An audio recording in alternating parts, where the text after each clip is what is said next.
Welcome back. நான் உங்கள் JKS. இது நம்பூமி.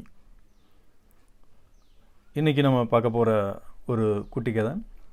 2 கன்றுக்குட்டிகளும் ஒரு பன்றிக்குட்டியும். இந்த கதைக்குள்ளே போகிறதுக்கு முன்னாடி சப்ஸ்கிரைப் பண்ணாதவங்க பண்ணிவிடுங்க, பெல் பட்டன் அழுத்த மறந்துடாதீங்க.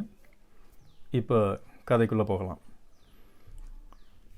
ஒரு எஜமானர், அந்த எஜமானர் அவர் வீட்டில் 2 கன்றுக்குட்டிலையும் ஒரு பன்றிக்குட்டியும் வளர்க்குறாரு. அந்த 2 கன்றுக்குட்டிலையும் மயலில் பயங்கரமாக வேலை செய்யுது. ஆனால் அவங்களுக்கு கொடுக்கப்படுற சிறு உணவு பார்த்திங்கன்னா வெறும் புல் மட்டும்தான்.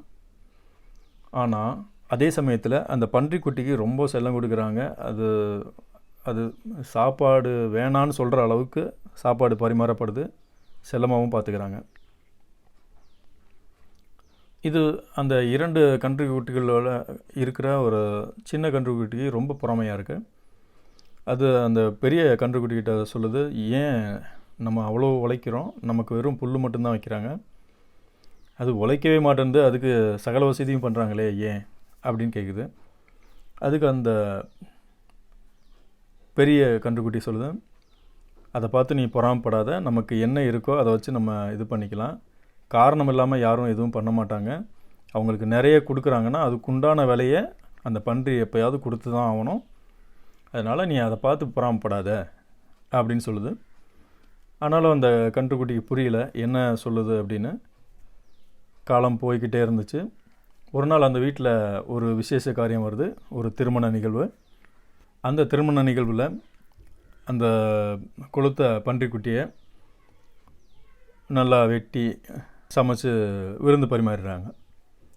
இப்போ தான் அந்த கன்றுக்குட்டி புரியுது ஏன் அதுக்கு சாப்பாடு நிறைய கொடுத்தாங்க அப்படின்னு. இப்போ தான் அதுக்கு புரியுது என்ன நடந்துச்சு அங்கே அப்படின்னு. நம்ம எப்பயுமே நிறைய கிடைக்குது அப்படின்னு சொல்லிட்டு எல்லாமே சாப்பிடக்கூடாது, அது நமக்கு உடம்புக்கும் கெடுதி. இன்னொரு விஷயம், நமக்கு காரண காரியம் இல்லாமல் யாரும் நிறைய ஃப்ரீயாக கிடைக்காது. அப்படி கிடைச்சேன்னா அது நமக்கு டேஞ்சர் தான்.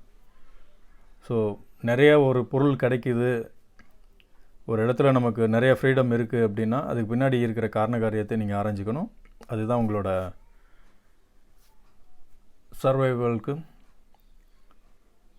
நீங்கள் கொடுக்குற மதிப்புன்னு நான் நினைக்கிறேன். மற்றும் ஒரு காணொளியில் நம்ம சந்திக்கலாம். மறக்காமல் சப்ஸ்கிரைப் பண்ணிவிடுங்க, பெல் பட்டன் அழுத்த மறந்துடாதீங்க. நன்றி. நான் உங்கள் ஜேகேஎஸ். இது நம் பூமி.